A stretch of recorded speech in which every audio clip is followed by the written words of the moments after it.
Good morning, Malta and Gozo, and welcome to another edition of Lovin Daily. I am your host, Jonathan Chilia, joined by my co-host, Julian Bonici, and here are your headlines for today.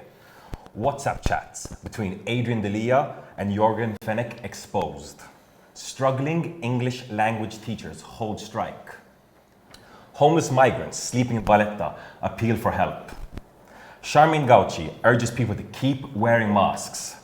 And naked revelers in St. Julian's leave residents wondering if the area has become lawless. Now, before we get into today's stories, we've got an awesome competition for you guys. You can win afternoon tea for two at the Corinthia Palace in Attard. Beautiful location, beautiful way to spend the afternoon. It's the perfect get-together for you and your friends. They've got a selection of pretty sandwiches, scones from the Villa Bakery, a selection of French pastries, specialist mini cakes, served with bespoke teas or even a glass of Prosecco. A lot of food for me in the morning, getting a little bit hungry. If you want to be in the running and a chance to win the competition, all you need to do is get into the comment section below and tag one person, okay? So get into that comment section, tag one person, and now let's get to today's stories. Julian, quite a mix of stories. Yes, you're certainly right. You know where to start, but obviously with PN leader Adrian Delia in the news once again after the Times of Malta revealed a series of WhatsApp conversations between himself and Daphne Caruana Galizia murder suspect Jorgen Fenech.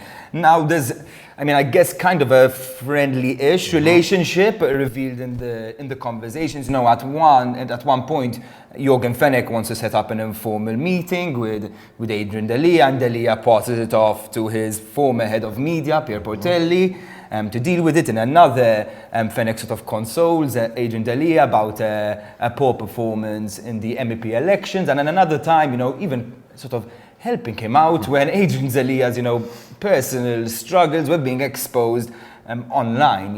Adrian Delia has somewhat denied the story, I guess. He criticized the mock-up WhatsApp conversations that were published. However, the content of the messages were real. The actual image that they were publishing is not an actual screen grab from the WhatsApp conversation. And in another, he sort of criticized maybe not exposing the messages that Jorgen Fenech had with Joseph Muscat, Keith Kembry, and many other people who were somehow linked to the case. Well, the parliamentary group didn't exactly listen, they've actually met with him, and apparently this was discussed at quite length, it's emerging as quite a serious issue. And Delia's statement as well entirely misses the point, I feel. While maybe, he is right that it's not so bad, that he still had once told us that he hadn't spoken to Jorgen Fenech after the 17 Black revelations, and now we're finding out it's kind of true, and it's making a lot of confusion. I don't know what you think about it. Listen, I think the story really goes to show just how close Maltese businessmen and Maltese politicians can be. It seems like this guy, Jorgen Fenech, had a private chat with practically everyone. I was reading somewhere that in a chat with Joseph Muscat, he was referred to as Ginger. It's like, think about that. This is the Prime Minister, the former Prime Minister, and that's the level of closeness that these businessmen had. So I think this story, and especially the mock-up, when you see the mock-up and you see Jorgen Fenech's face and Adrian Delia's face, inches apart from each other, it's a metaphor for just how close politics and business can be in Malta. Now, when it comes to the actual content of the chat, there was nothing particularly criminal in the chats per se, but I think it goes back to what you were saying, we need a bit more honesty, guys. We need a bit more transparency. If you expect to be the leader of the opposition, maybe the prime minister one day, you can't be, shifting and sliding over how close you are with a prominent businessman who may be a potential murder suspect. Yeah, no, you're completely right, and hopefully this gets cleared up and we can sort of start moving forward somehow. Talking about moving forward and moving on to our next story of today, quite an interesting thing, something I've never seen in Malta before.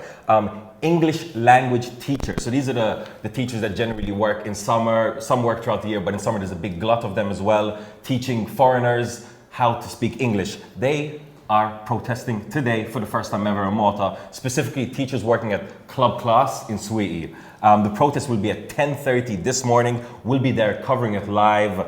But why are they protesting? They're protesting over work conditions. They're protesting over the fact that during this pandemic, they themselves said, quote, that they've discovered how vulnerable their position is.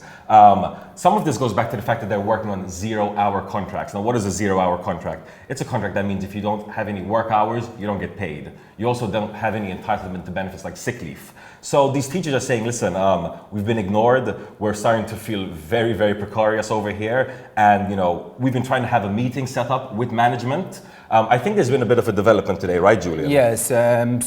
Club Class itself has sort of replied to the announcement of the protest. While they sort of said we do support our workers' right to protest, they also said that even though they're on 0-hour contracts, they're still provided with certain protections, certain benefits, at least from the company themselves, and they've invested heavily in this stuff to improve their professional development.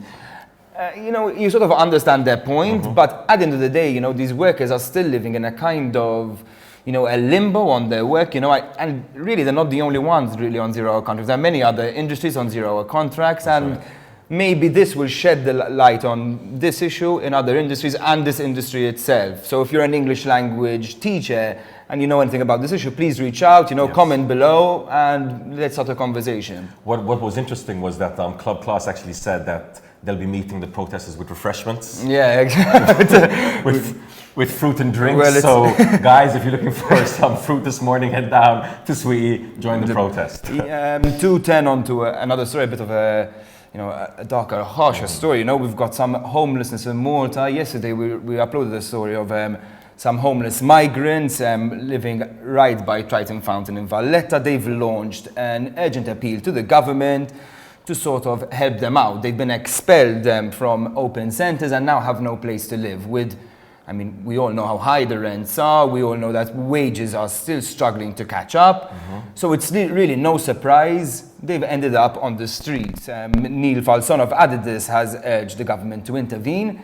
Let's hope they does, let's hope they do. It's a growing issue. I don't know what you think about it, John. Listen, homelessness is something that we've covered quite closely on Lovin Malta. Just a couple of weeks ago, we had images of homelessness in Sliema, Centre Sliema. What's the gardens? Independence Gardens? Independence Gardens. There's that massive statue of a big cat. Under that, there were a couple of people sleeping outside in the rough, so not all is well. And as the temperature starts to warm up, as it gets hotter and more easy to sleep outside, we can expect to see more of these people sleeping openly. And now it's getting to the point where they're just sleeping next to Triton Fountain or Main Road Boulevard of Sliema. Prior to this, we would hear about homeless groups of people living in maybe abandoned hotels in Bujibba, here and there. Obviously, we had some cases, it wasn't exactly homeless, but there was that case of a lot of people found living in stables. Yeah, exactly. Last year as well. So the issue of accommodation, affordable accommodation, especially in the more vulnerable groups of Malta, is an issue. I have a feeling that unless the government takes drastic measures to start addressing this, we're just going to see more and more of it. This is not something that's going to disappear suddenly. You're absolutely right. It's been treated too long as a silent issue. It's easy to dismiss people because they're vulnerable. They don't really have the outlets to sort of get their voices out there. But, it's still going to be there and we need to address it. Moving on to another ongoing issue. Superintendent of Public Health, Charmin Gauci, has taken to Facebook and continued to urge people to wear masks. Now, this obviously comes after a couple of weeks of the lessening of restrictions. The airport has opened, catamarans open. We're seeing tourists hitting the island. However, she, as she was throughout the pandemic, is urging to take measures, including wearing the mask. And she's saying things such as, quote, "Wearing the masks makes me caring, not weak, scared, or controlled." She was actually sharing a viral post that many other health workers and health responders were sharing to show that, listen, guys, the pandemic's not over. And it's quite interesting. While Malta's going out, we're going clubbing again, and everyone's out at the beach and boating and whatnot. Don't forget, our brothers and sisters across the seas in other countries are still in lockdown. They're still in pandemic. I had some Maltese people on my Facebook feed, complaining that they're seeing everyone going out over the weekend and they're stuck. I think they were in Scotland. They're stuck at home, unable to go out. If they want to do events, they still have to live stream them. They're still over Zoom. So let's be aware that we're not fully out of the pandemic yet, guys. Yeah, cases have actually started going better. I think we had 0 cases as well. Yesterday, the numbers are looking good, but I think it's got this thing about the mask, we've been a bit of a mixed messaging thing, we've sort of felt like the pandemic is over, but then it's not, even me, I go to a shop, they tell me I have to wear. When I go to another shop, they tell me I don't have to wear them. So I don't know, it's getting really confusing now. But obviously, she's right.